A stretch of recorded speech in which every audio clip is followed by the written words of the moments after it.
DS judicial academy Prayagraj Allahabad Bihar सहायक अभियोजन अधिकारी परीक्षा में शामिल हो रहे सभी छात्रों को शुभकामनाएं देती है। इनकी सफलता के लिए हम नित्य प्रयत्नशील हैं और अपने YouTube के माध्यम से सारे विद्यार्थियों को हम वो सारी चीज़ें उपलब्ध करा रहे हैं जो इनको ना तो मार्केट में है और ना ही ये कहीं से उसकी व्यवस्था कर पा रहे हैं। आज हम बिहार APO मुख्य परीक्षा बिहार APO की इसकी मुख्य परीक्षा के लिए आपको देने जा रहे हैं 2 क्वेश्चन का आंसर। पहला है विशेष न्यायाधीश की नियुक्ति कैसे होगी और वो ट्रायल कैसे करेंगे, संज्ञान कैसे लेंगे और कितने दिन में उनको ट्रायल करना होगा। ये टोटल प्रक्रिया यहाँ हम आपको बताने जा रहे हैं। इसका क्वेश्चन नंबर 2 है इन्वेस्टिगेशन कैसे होगा, भ्रष्टाचार निवारण अधिनियम का इन्वेस्टिगेशन कैसे होगा। दूसरा टॉपिक ये है इन्वेस्टिगेशन में जितने टॉपिक हैं, कौन अधिकारी इन्वेस्टिगेशन करेगा, कब सरकार की अनुमति लेनी पड़ेगी, बैंक में अकाउंट का कैसे इन्वेस्टिगेशन होगा, इन सब पर हम आपको बताने जा रहे हैं। आप ध्यानपूर्वक इस लेक्चर को सुनिए। तो सबसे पहले हम आपको विशेष न्यायाधीश की नियुक्ति पर बता रहे हैं, उसको सुनिए। भ्रष्टाचार अधिनियम में विशेष न्यायाधीश की नियुक्ति के बारे में सरकार का जो प्रावधान है विशेष न्याय नियुक्ति की, तो केंद्र या राज्य सरकार अपने लोक सेवकों के संबंध में करप्शन एक्ट में किए जाने वाले अपराधों के लिए विशेष न्यायाधीशों की नियुक्ति कर सकेंगी।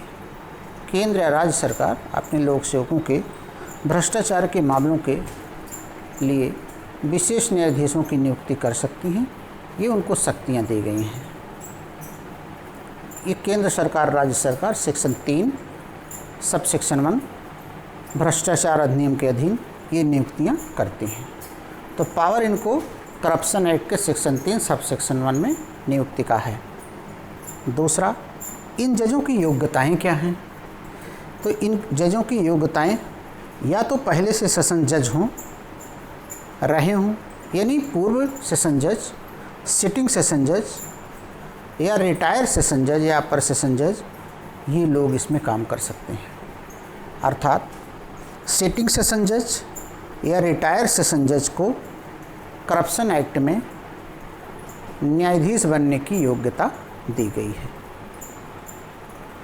फिर आता है अपराधों का ट्रायल। ये किन अपराधों का ट्रायल करेंगे, तो इसके संबंध में section corruption act section 3(1)(a), (b) और सेक्शन 4 में दिया गया है। भ्रष्टाचार अधिनियम के अपराधों का ये ट्रायल करेंगे और ऐसे अपराधों के दुष्प्रेरण, प्रयत्न और षड्यंत्र का विचारण करेंगे। और तीसरा, CRPC के किन्हीं नियमों के अधीन अगर कोई अपराध इसमें और जोड़ सकते हैं तो उनका ट्रायल करेंगे। तो 3 प्रकार के मामले हैं जिनका ट्रायल करेंगे। करप्शन एक्ट में आने वाले मामलों का ट्रायल, ऐसे अपराधों का दुष्प्रेरण, प्रयत्न या षड्यंत्र का, या CRPC के अनुसार कोई और मामला भी इसमें अगर अटैच हो सकता है तो उसका ट्रायल करेंगे।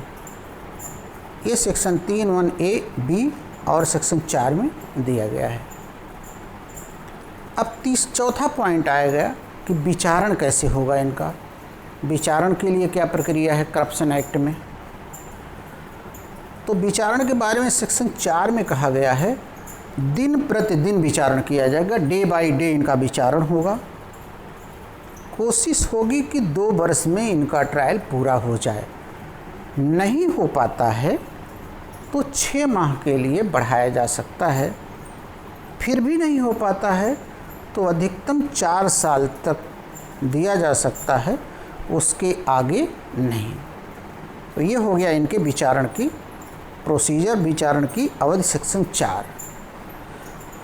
डे बाय डे हियरिंग होगी, 2 वर्ष में पूरी की जानी है। 6 माह एक्स्ट्रा टाइम दिया गया, लेकिन 4 साल से ज़्यादा का टाइम उनको नहीं दिया जाएगा। अब विशेष न्यायाधीश किस प्रक्रिया से अपने ट्रायल को आगे बढ़ाएंगे? तो ये कॉग्निजेंस जो करेंगे, ये डायरेक्ट कॉग्निजेंस करेंगे, सीधे कॉग्निजेंस करेंगे। जैसे सीआरपीसी में दिया गया है 193, तो वो नहीं इन पर अप्लाई करेंगे, डायरेक्ट कॉग्निजेंस मामले का लेंगे। और विचारण में सीआरपीसी 238 से 243 और 248 यानी पुलिस रिपोर्ट पर आधारित वारंट मामले के विचारण की प्रक्रिया ये अपनाएंगे। क्षमादान,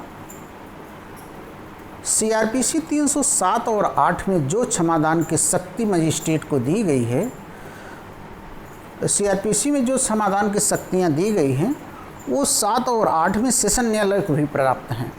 सेशन न्यायालय चूँकि ये हैं, ये क्षमादान भी दे सकते हैं। तो करप्शन एक्ट में क्षमादान दिया जा सकता है, जो कि झारखंड मुक्ति मोर्चा केस में हुआ भी था। झारखंड मुक्ति मोर्चा केस शिबू सोरेन। अब प्रश्न यह है कि क्या सीआरपीसी 320 अप्लाई होती है कि नहीं, अर्थात मामलों को कंपाउंड किया जा सकता है कि नहीं। हाँ, ऐसे जजों को 320 में मामले को कंपाउंड करने की शक्तियाँ दी गई हैं कि आप उसका समन भी कर सकते हैं, और इनकी पूरी की पूरी शक्तियाँ जिला जज की होंगी। तो ऐसा मजिस्ट्रेट जिला जज की शक्तियों का प्रयोग करेगा। तो आपका क्वेश्चन अगर आवे, विशेष न्यायाधीशों की नियुक्ति, योग्यता, विचारण और विचारण की प्रक्रिया को बताते हुए बताइए कि क्या ये अपराधियों को क्षमादान दे सकते हैं, तो आप उत्तर बताइएगा। इस तरीके से इस वीडियो के माध्यम से आपका कंप्लीट उत्तर हो जाएगा। सभी छात्रों को बहुत बहुत धन्यवाद।